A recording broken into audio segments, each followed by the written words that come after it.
And now, before you go get your superpowers here, the expo, which starts at 10, I want to introduce you, our first speaker, which is really a treat. I'm going to give you a little bit of magic and wonder with Curtis Hickman, which is the co-founder and chief creative officer of The Void. Curtis is a pioneer of what he calls hyper-reality, a combination of physical, real-time interactive effects, and virtual reality. And his talk is going to tell us about his ideas behind the scenes, how it was created, and what is this experience delivering so far. So give it up for Curtis Hickman. Take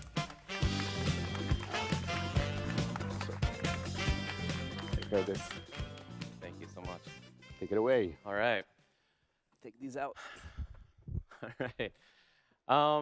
I am Curtis Hickman. I am the Chief Creative Officer and one of the founders of a company called The Void. What's The Void? It's a bit like The Matrix. You kind of have to see it to really understand it. But I'm going to do my best. When I was young, my father explained to me this awesome idea called virtual reality. This was in the late 80s, early 90s, and he kind of went over things with me, and I started thinking about it, and I imagined something like this. Oh man, yeah, you step into a new world and kind of wander through it. It's like literally going to a new world. I thought that would be amazing.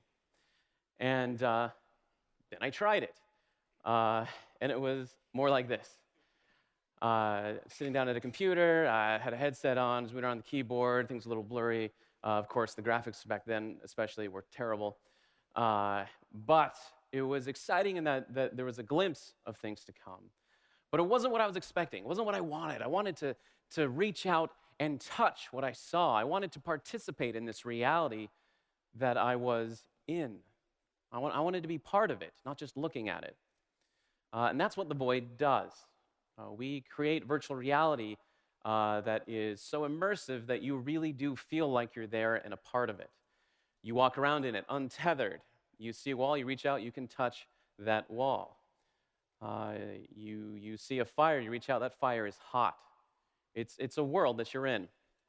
But doing that comes with a number of challenges. If you guys will bear with me for a moment, do as I do, okay? And everybody do this, all right? You're not too cool to do this, just do this, okay? You might knock something on the floor, that's cool too, your computer fall, it's fine, all right? Everyone's looking at me anyway, so just do as I do. Hold your arms out in front of you like this. Everybody do this, please, please. Turn them over like this. Perfect. Cross your arms just like this, and link your fingers together just like me, okay? Just like me. Make sure your thumbs point down toward the ground, okay?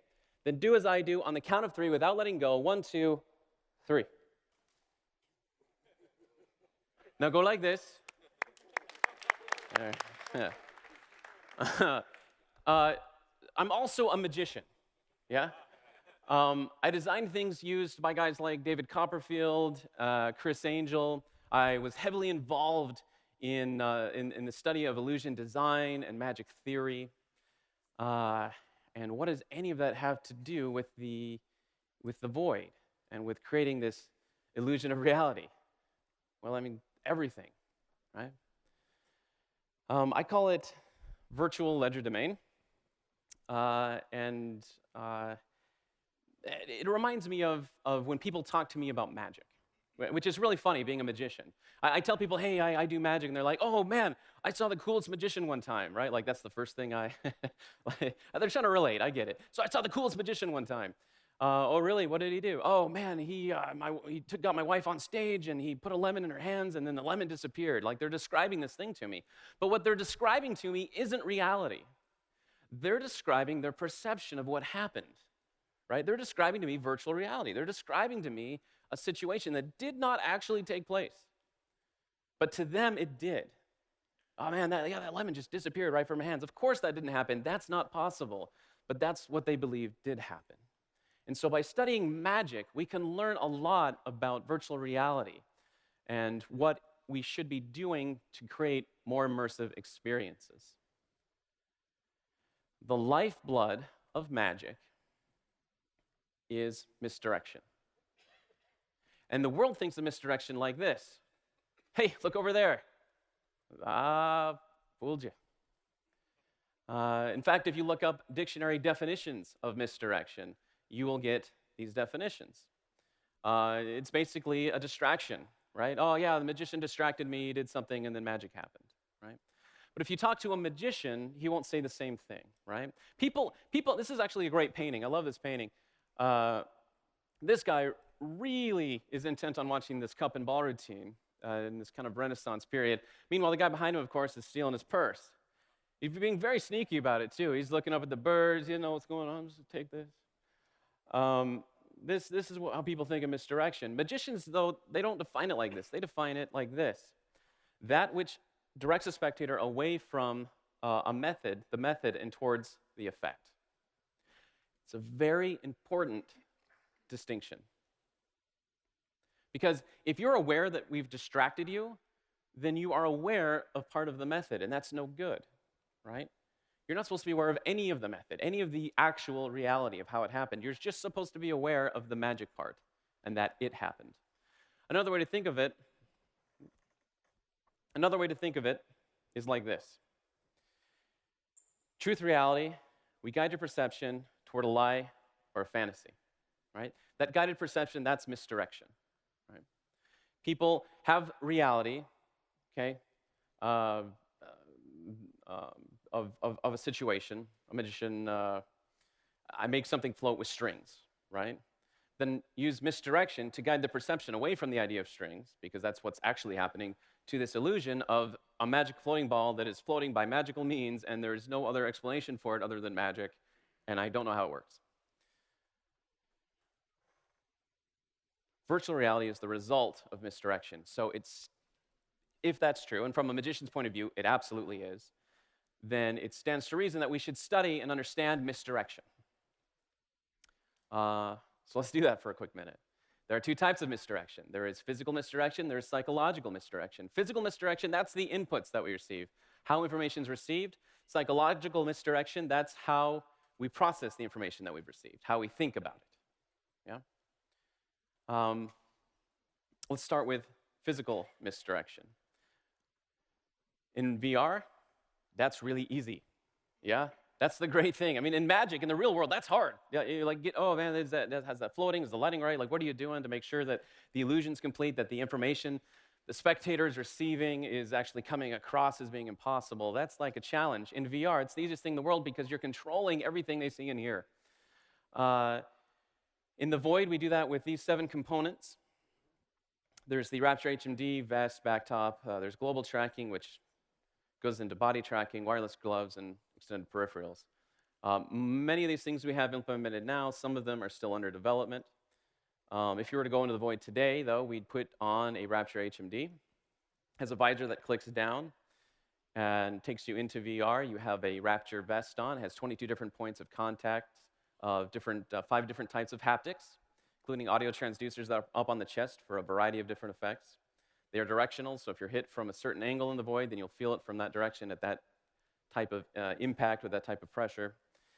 And then things like RF tracking are still under development. That is a tough nut to crack, but is necessary in a world where you build walls. So in the Void, if you see a wall, you can reach out and touch it. I've heard horror stories of people being in room scale VR, feeling a little dizzy, reaching out for a wall, and just wham, down they go like a tree. People taken to hospitals for this very thing. In the Void, you feel dizzy, you reach out, touch a wall, the wall will steady you, and you keep going.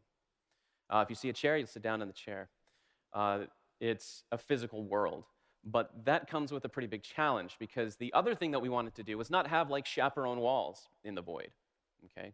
I mean, chaperone walls didn't even exist when we started working on this. We just wanted people to roam, to meander. But that's a problem. If I have a choice, I can go left or I can go right, then I got to build all my walls to the left, I got to build all my walls to the right. Then I go that direction. Okay, left or right. Walls and walls. It grows exponentially until I need something the size of a convention center just to hold one experience, and that does not make for a very good business model. So, the Void's fundamental problem is that it takes a lot of space. How do you solve something like that? How do you solve that problem? Well, I was in a meeting with my 2 co-founders, And we started talking about this problem and different ways we might come up with it. And we just went in circles. I said, guys, tell you what, give me a couple days. I'm going to solve this with magic. Which is a weird thing to say in a serious business meeting, right? But I'm like, I'm going to solve this with magic. Let me do this. And what came to mind was this box, okay?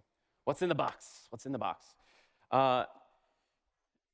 So this was a gift from a gentleman named Luber Fiedler.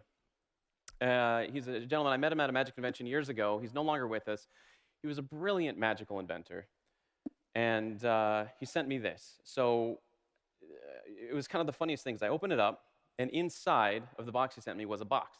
Well, it makes sense. All right, it's a present. So I take the smaller box out of the bigger box, and I open that one up. I open the smaller box up, and inside of that is nothing. Until I realized that the box was the thing he sent me, because this box was bigger on the inside than it was on the outside. I love that idea. It's like some sort of weird TARDIS, you know? If you could create a space that was bigger on the inside than it was on the outside, then you could pretty much have an infinite space that you could do whatever you wanted with, and that's what we needed for the void. So I drew this map, and this is actually the same evening as our meeting, and the next day I came in to James and Ken, my co-founders, said, guys, I think I've got it. Let's do this. And they said, well, man, that's going to take a lot of space. They said, no.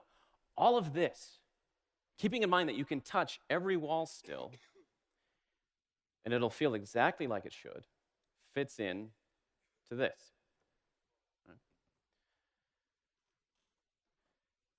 I had no idea what redirected walking was. The concept of redirected touch didn't even exist, but what I'd done that evening was taken redirected walking, redirected touching, combine them into a principle that I call the infinite hallway. It works like this. You are this green dot, okay? You see virtually a straight hall. You walk down that straight hall, but that straight hallway slowly rotates around your central position, causing you to subconsciously correct and to walk in a circle. This works particularly well because if you blindfold someone and have them walk in a straight line in a field, they will walk in a circle anyway. Yeah, this was proven by Mythbusters, so it must be true. This is a great concept because it works, and because you're rotating around the wall's going to feel straight as you walk, as long as it looks straight and you're walking around that position. You then take this principle and you can use it to unfold that map, which works like this. Rotating world, that's the real world in this case. The virtual world, that's the one holding still. You exit the bottom room, you walk down a straight hall into the secondary room, and you're in a new place. And it feels correct, it looks correct, it is virtually completely correct, but physically contained. All right. So that's what we can do with physical misdirection. Let's talk about psychological misdirection. These are the arguments that convince you that the virtual is real. This is really important, and one of the things that's definitely missing from a lot of VR that tries to be immersive. And it's not, it's very intuitive, I think, but it needs to be done in the correct way to get the best and most impact, right? We call these 5D effects. They're really just sensory environmental effects. And you guys have done this, and you guys have seen this. Things like fans, things like heat, things like moisture. We do all of these things, and we do them sequentially in a very specific way. VR is really funny because in magic, I'm trying to convince someone that something totally impossible is real.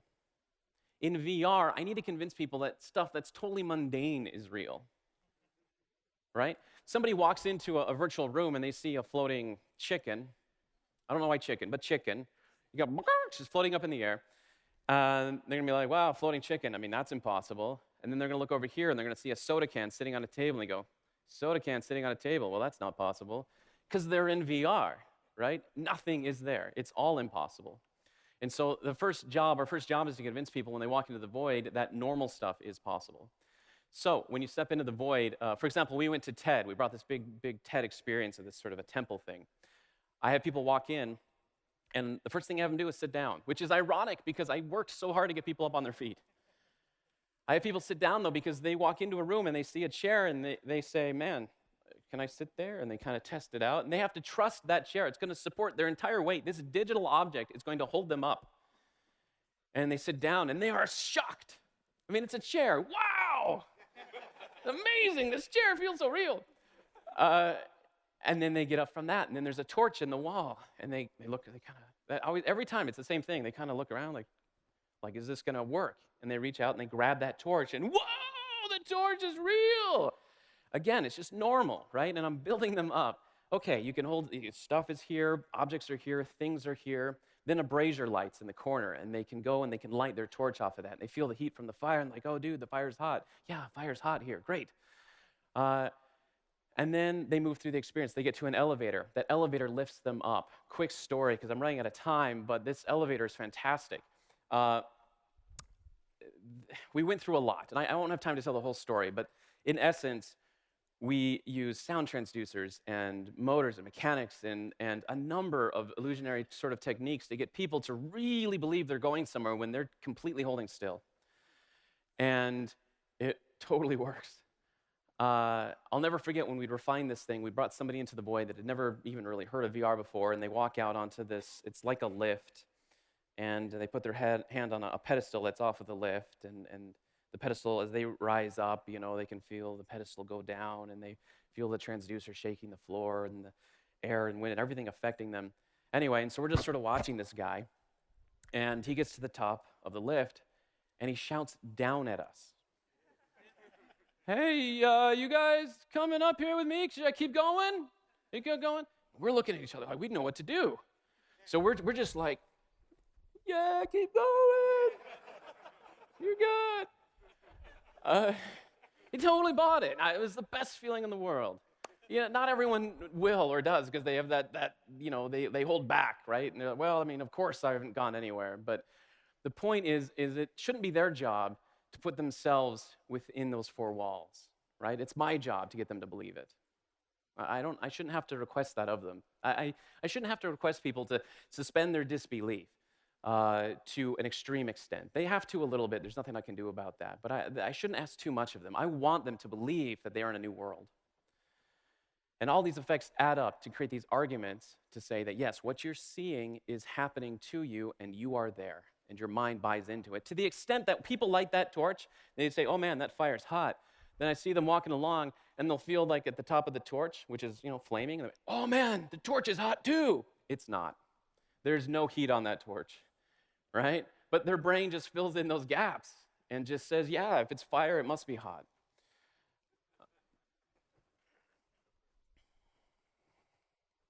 The coolest thing about all this, there's some quick shots from inside the void. This is an alien experience we have. This is an infinite hallway in one of our experiences.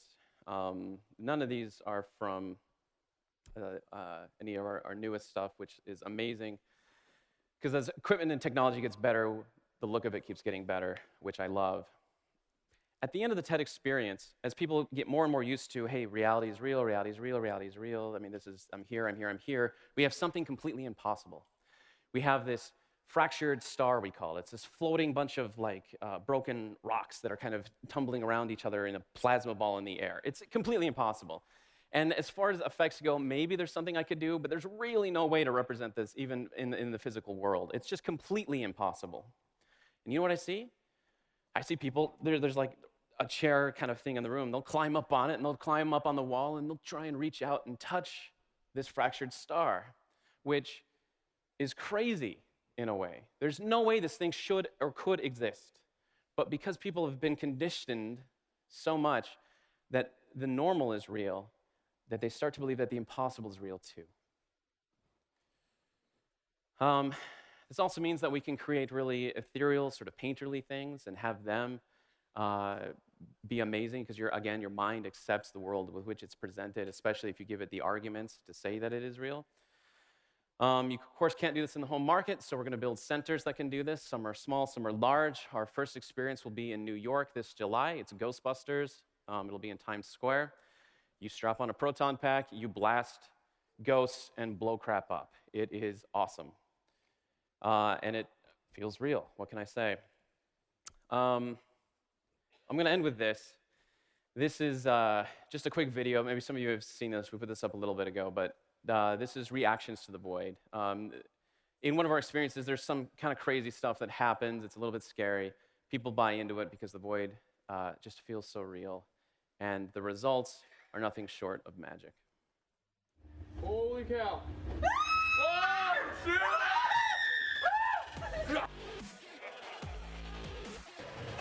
It's really just hard to kind of like even put into words. Walking around a game world is something I've never done. Like actually walking around, it's kind of like, oh God! Everything around you looked very, very real. Oh my goodness, this cave is super cool. I just What in the world? Like I passed the torch to him at one point. There were times where like I literally forgot I was in a game. It's epic. Yo, man, it's like all encompassing. It just involves like all the senses, and so you're there. Oh, bro! Yo! Yo! It was too real. Like before that, I was just like laughing. I was like, oh my gosh, this is nuts. And then all of a sudden, it kind of crossed the boundary, and I was like, I'm legitimately terrified. Oh my gosh! Something's coming. Ah! What do we do? Punch it! Oh my gosh! It was really cool. Like you felt, I've never experienced anything like that before. That was nuts. Oh my gosh, turn around. Oh, now do it, now do it, now do it. There was a subtlety when we went outside and the temperature changed. Dang. Like that moment, I was like, oh wow, like that's where it hit me that this was like true VR. I would explain it like you literally go to a different world.